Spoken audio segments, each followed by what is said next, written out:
Good morning students, welcome online classes. विद्यार्थियों, हमने जो पिछले वीडियो के अंदर पढ़ा, हमने विश्व जनसंख्या के बिंदुओं को पढ़ा। आज हम उसी चैप्टर को यानी उसी प्रकरण को आगे बढ़ाते हुए अपना जो नेक्स्ट चैप्टर है जनसंख्या संगठन, जनसंख्या संगठन या संरचना या पॉपुलेशन स्ट्रक्चर, इसके बारे में पढ़ेंगे। विद्यार्थियों, क्या होती है जनसंख्या संरचना, क्या होता है जनसंख्या संगठन? देखो, जनसंख्या संगठन या जनसंख्या संरचना क्या है? किसी भी क्षेत्र में जो जनसंख्या है उस जनसंख्या को, कोई भी क्षेत्र है, किसी भी क्षेत्र में जो जनसंख्या है उसका हम अध्ययन करेंगे और यह अध्ययन उस जनसंख्या की पृथक पृथक विशेषताओं के आधार पर किया जाएगा। पृथक पृथक विशेषताओं के आधार पर किया जाएगा। इसे हम क्या बोलते हैं? जनसंख्या संगठन। रिपीट करते हैं कि जनसंख्या संगठन किसी भी क्षेत्र की जनसंख्या की पृथक पृथक विशेषताओं का अध्ययन करना जनसंख्या संगठन होता है। जैसे अब कौन कौन सी विशेषताएं होती है? तो लिंग अनुपात होता है, साक्षरता होती है, आयु संरचना होती है, व्यावसायिक संरचना होती है। लिंग अनुपात है, साक्षरता है, आयु संरचना है, व्यावसायिक संरचना है। ये जो रूप है जिनको हम किसमें पढ़ रहे हैं? जनसंख्या। इसके अलावा ग्रामीण नगरीय जनसंख्या है, उसको भी हम पढ़ते हैं। तो ये जो विशेषता है उसको कैसे अध्ययन करें? जैसे मान लो हमारे पास में 10,000 लोग हैं, इन 10,000 लोगों का हम अध्ययन कर रहे हैं, तो इसमें लिंगानुपात का मतलब पुरुष और स्त्री, तो पुरुष कितने हैं, स्त्री कितनी है। 10,000 जो जनसंख्या है उसमें कितने साक्षर है, कितने निरक्षर है। 10,000 में आयु वर्ग में देखें तो 3 कैटेगरी है, अभी पढ़ेंगे। एक तो बाल जनसंख्या और एक आपके जो वयस्क है और एक आपके वृद्ध है। वयस्क जनसंख्या में प्रौढ़ और वयस्क दोनों लेते हैं। 0 से 14 हो गई, 15 से 64 हो गई, 64 से ऊपर। तो कितने आयु वर्ग में बाल जनसंख्या है, कितने आयु वर्ग में आपकी प्रौढ़ जनसंख्या है, कितने आयु वर्ग में आपकी वृद्ध जनसंख्या है। जनसंख्या उतनी है, ठीक है। कितने लोग प्राथमिक क्रियाकलापों में संलग्न है, कितने द्वितीय, तृतीय, चतुर्थ, पंचम, समझ में आ रहा है। और कितने लोग जो जनसंख्या है उसमें ग्रामीण क्षेत्र में निवास कर रहे हैं, कितने लोग नगरीय क्षेत्र में निवास करते हैं। जनसंख्या तो वही है, लेकिन इस जनसंख्या को हम अलग अलग रूपों में पढ़ रहे हैं। तो जनसंख्या की क्या है विशेषता? जनसंख्या की क्षेत्रों में स्त्री पुरुष को लिंगानुपात क्या है, इसके पढ़ने के तरीके, जनसंख्या के अध्ययन करने के स्रोत, अब इनको हम पढ़ रहे हैं। तो जनसंख्या की पृथक पृथक विशेषताओं का अध्ययन करना क्या कहलाता है? जनांकीय संक्रमण। 1 नंबर का प्रश्न आता है, ठीक है। अब हम हमारे कोर्स में जो जनांकीय जनसंख्या संगठन है, इस जनसंख्या संगठन के विभिन्न रूपों को पढ़ेंगे। सबसे पहले हम पढ़ते हैं आयु संरचना। ये कुछ फैक्ट के साथ पढ़ेंगे। आयु संरचना क्या है तो देखते हैं। पहला, अब हम जनसंख्या संगठन या संरचना के अंतर्गत आयु संरचना को पढ़ेंगे। विद्यार्थियों, आयु संरचना के लिए बता दूं कि हमारी जनसंख्या के अंदर जो विभिन्न आयु वर्ग के लोग हैं या विभिन्न आयु वर्ग की जनसंख्या है, उसके स्वरूप का अध्ययन ही क्या कहलाता है? आयु संरचना कहलाती है। अब आयु संरचना को 3 भागों में बांटा जाता है। कितने भागों में? 3 भागों में बांटा जाता है। पहली है बाल जनसंख्या, दूसरी है वयस्क जनसंख्या और तीसरी है वृद्ध जनसंख्या। फैक्ट है, फैक्ट भी बताएंगे। और आयु संरचना, प्रश्न आता है कि विश्व में आयु संरचना किस प्रकार से देश के विकास को सुनिश्चित करती है, इसको पढ़ेंगे। कि आयु संरचना को हम देखें एक बार, आंकड़ों का हम फैक्ट देखते हैं, उसके बाद में इसके बारे में देखेंगे कि आयु संरचना है वो किस प्रकार देश के विकास को प्रभावित करती है। तो आयु संरचना समझ में आ गया होगा कि जनसंख्या के विभिन्न आयु वर्ग का अध्ययन ही क्या कहलाएगा, आयु संरचना। अब बाल जनसंख्या, वयस्क जनसंख्या, वृद्ध जनसंख्या। अब 2014 के आंकड़ों के अनुसार इसके अंदर हम फैक्ट पढ़ते हैं। बाल जनसंख्या जो है उसको 0 से 14 आयु वर्ग दिया गया है। इसको भी हम 3 कैटेगरी में बांटते हैं, 0 से 4, 5 से 9 और 10 से 14।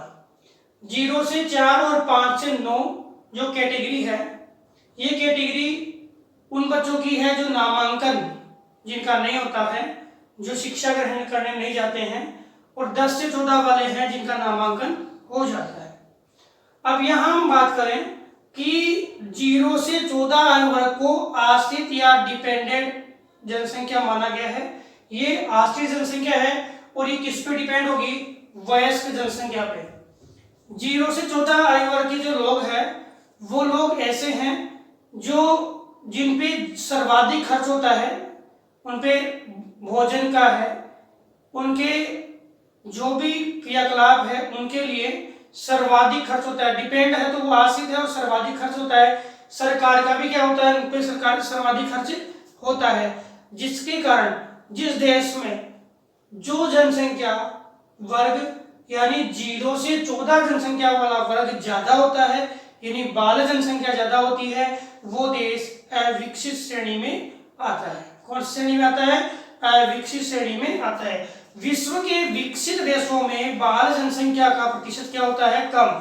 क्यों, क्योंकि वहां जन्म दर कम होती है। क्या होती है, जन्म दर कम होती है, इस कारण से बाल जनसंख्या वहां क्या है, बहुत ही कम है। अब 2014 के आंकड़ों के अनुसार विश्व में 26% जो लोग हैं वो इस आयु वर्ग के अंतर्गत आते हैं। विकसित देशों में मात्र 16% और विकासशील देशों में यह 29%, 29% भाग रखती है। विश्व के देशों की बात करें तो अफ्रीका के जो देश हैं वो इस आयु वर्ग में सर्वाधिक प्रतिशत वाले हैं। लगभग अफ्रीका के जो देश है उसमें औसत करें तो 45% जो आपकी बाल जनसंख्या है वो अफ्रीका के देशों में देखने को मिलती है। तो ये एक बात क्लियर हुई कि जिस देश में या जिन देशों में बाल जनसंख्या का प्रतिशत ज्यादा है वो जनसंख्या वृद्धि को इंगित कर रहा है, और जनसंख्या वृद्धि जहां है वो देश पिछड़ी श्रेणी में आता है। तो पहला आपको समझ में आया कि किस प्रकार प्रभावित करते हैं बाल जनसंख्या, क्लियर। उसके बाद वयस्क जनसंख्या। वयस्क जनसंख्या को हम कार्यशील जनसंख्या भी कह सकते हैं, कार्यशील जनसंख्या कह सकते हैं। वयस्क जनसंख्या में 15 से 34 वर्ग का युवा वर्ग और 15 से 64 वर्ग यानी आपका प्रौढ़ वर्ग, प्रौढ़ और युवा वर्ग, ये हमने गिना है। तो ये वयस्क जनसंख्या है जो कार्यशील है और जो आपके बाल जनसंख्या और वृद्ध जनसंख्या की आवश्यकता को पूरा करती है। कहने को कहते हैं कि वह जनसंख्या वर्ग जो अपनी आवश्यकता पूरी करे और परिवार की आवश्यकता पूरी करे और धन और भविष्य के लिए संचय निधि या निधि संचित करे, वो जनसंख्या वर्ग कौन सा होता है, वयस्क जनसंख्या वर्ग। अब हम बात करें इसकी कि वयस्क जनसंख्या वर्ग है उसमें आपके 15 से 34 वाला वर्ग है, उसके अंतर्गत 35.2% जनसंख्या पाई जाती है, और 15 से 64 वाला कई जो विकासशील देश है या अविकसित है जहां जीवन प्रत्याशा कम है, जहां जीवन प्रत्याशा कम है, जीवन प्रत्याशा मतलब जीवन जीने की औसत आयु, लाइफ एक्सपेक्टेंसी, जहां जीवन प्रत्याशा कम है वहां 15 से 60 वर्ग के अंतर्गत विकास आपके ये वयस्क जनसंख्या मानी गई है, और 60 से ऊपर वाले को क्या कहा गया, वृद्ध कहा गया है।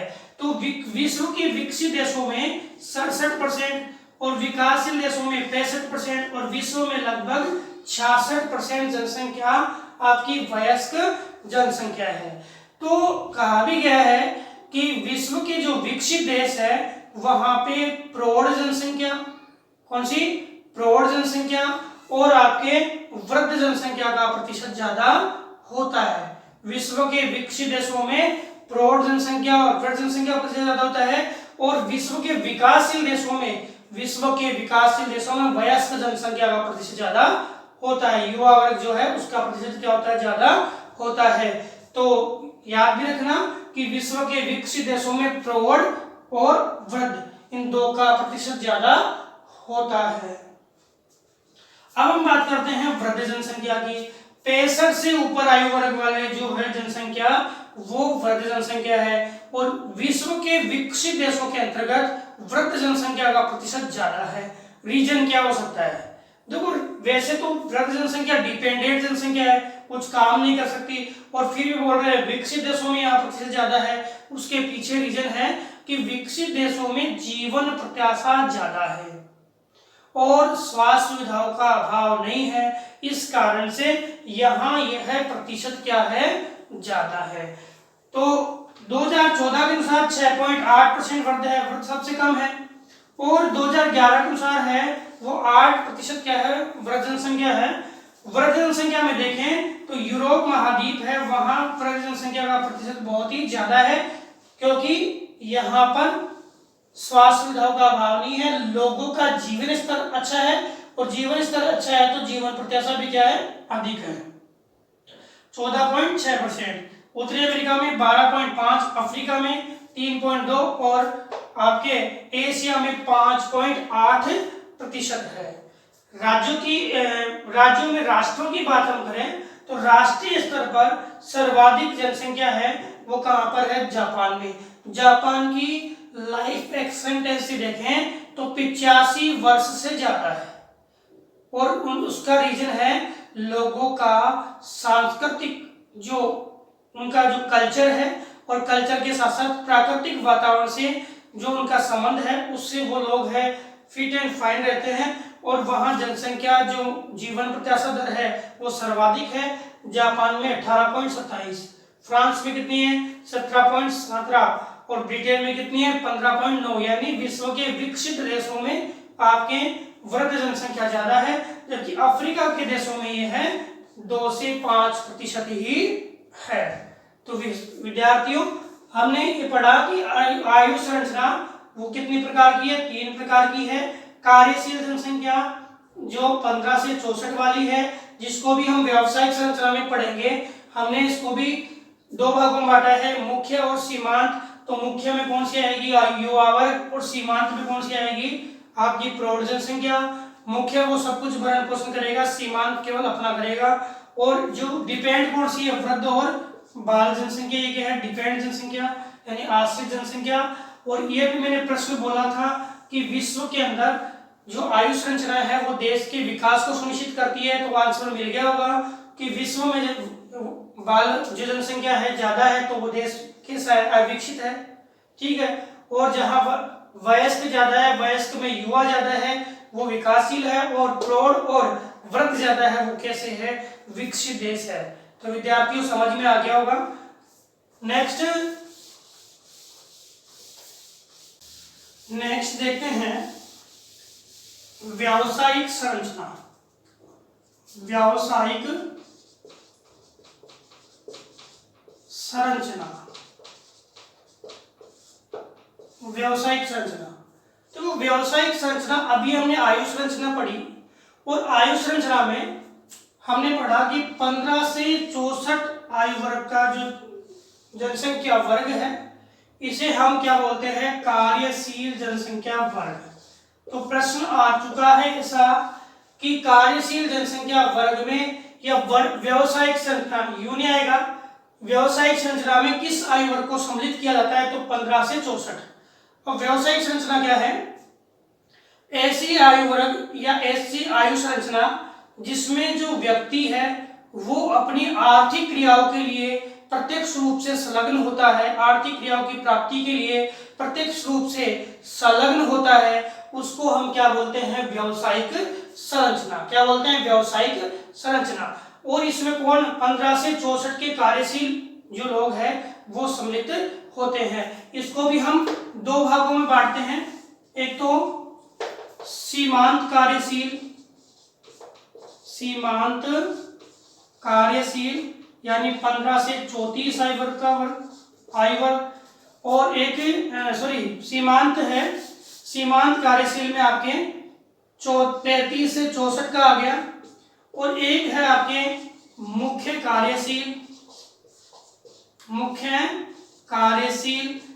कार्यशील में आपके 15 से 34 का वर्ग आ गया, 15 से 34 का वर्ग, ये है मुख्य कार्यशील और यह सीमांत कार्यशील। तो देखना ये दोनों ही कौन सी में, व्यावसायिक संरचना में, यानी अपने आजीविका धन प्राप्ति के लिए कार्य करते हैं। विद्यार्थियों, अब व्यावसायिक संरचना में कौन कौन सी क्रियाएं आती है, ये क्रियाएं आपने पढ़ी है पहले, कौन कौन सी, प्राथमिक क्रिया, द्वितीय क्रिया, तृतीय क्रिया, चतुर्थ क्रिया और पंचम क्रिया। आप देखो कि ये टॉपिक बिल्कुल सिंपल सा है। तो प्रश्न क्या आएगा, प्रश्न आएगा व्यावसायिक संरचना जो है, व्यावसायिक संरचना है वो किस प्रकार किसी देश के विकास को सुनिश्चित करती है। तो जिन देशों में प्राथमिक क्रियाकलापों की संलग्नता, जनसंख्या की संलग्नता प्राथमिक क्रियाकलापों में है, वो अल्प विकसित देश है। और जहां द्वितीय क्रियाकलापों में और तृतीय क्रियाकलापों में संलग्नता है, वो कौन से हैं, विकासशील देश है। और जो देश जिनमें तृतीय, चतुर्थक और पंचम यानी सेवा सेक्टर में संलग्नता बहुत ज्यादा होती है, वो विकसित देश होते हैं। जैसे अल्प विकसित में अफ्रीका के देश आगे, और भारत है वो विकासशील है क्योंकि प्राथमिक क्रियाकलापों के साथ साथ द्वितीय और तृतीय में भी लोगों की संलग्नता बढ़ी है। जबकि विकसित देशों में आपके अमेरिका, जहां 70% से ज्यादा लोग हैं वो तृतीय, चतुर्थक और पंचम क्रियाकलाप में कार्य करते हैं। यूरोपीय देश, यहाँ पर भी औद्योगिक जो जनसंख्या है, हमने पढ़ा था कल, औद्योगिक जनसंख्या ज्यादा है। अमेरिका में, यूरोप में औद्योगिक जनसंख्या ज्यादा है। तो औद्योगिक जनसंख्या के कारण ये देश कैसे है, विकसित देश है। अब हम बात करें कि व्यावसायिक संरचना कितने भागों में है, दो, सीमांत यानी 33 से 64 और 15 से 34। इस कार्यशील जनसंख्या के माध्यम से किसी देश के विकास को सुनिश्चित किया जा सकता है। संयुक्त राष्ट्र संघ ने अपने आंकड़ों में जो व्यावसायिक संरचना के अंतर्गत व्यवसाय बताए वो हमने पढ़े ही है। कौन कौन से, आपके प्राथमिक व्यवसाय लकड़ी काटना वगैरह, द्वितीयक व्यवसाय औद्योगिकरण, औद्योगिक क्रिया, और तृतीय, चतुर्थक और पंचम क्रियाकलाप सेवाएं, इनके माध्यम से कौन सा व्यावसायिक संरचना का वर्ग विभाजित किया गया है। तो विद्यार्थियों, आज हमने जनसंख्या संगठन के अंतर्गत व्यावसायिक संरचना और आपके आयु संरचना को देखा। दोनों से ही जो प्रश्न आता है कि किस प्रकार विकासशील और विकसित देशों और अल्प विकसित देशों के रूप में ये है, दोनों संरचनाएं हैं, देशों को अलग अलग करती है या विभाजित करती है। ये प्रश्न हमने पढ़ा। धन्यवाद।